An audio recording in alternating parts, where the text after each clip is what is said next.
Има нешто ситно, тоа е исплата, меѓутоа тоа е шминка на сето, тоа речи го, на цела сума.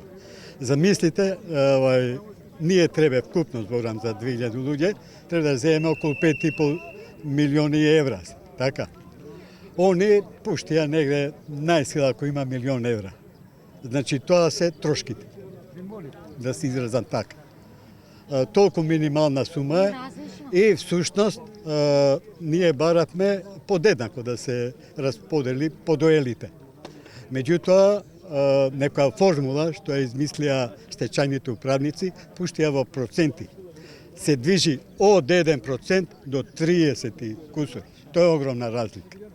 Ние со тоа не се слушувавме, меѓутоа така одлучиле повисоките органи. И како и да е, што и да е, ние ќе продолжиме со овие наши протести во знак додека не ги оствариме своите права.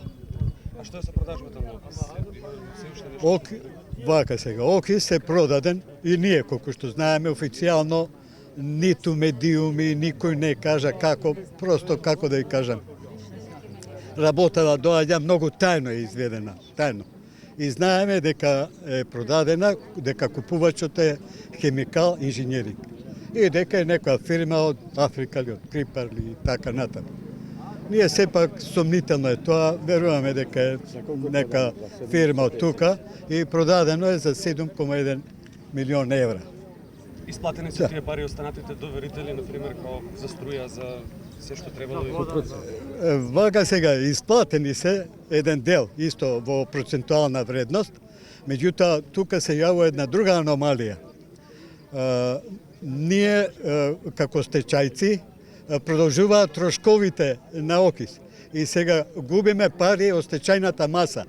Водата што се трошела, струјата, комуналиите, се земени и плаќани од стечајната маса. А тоа е нонсенс.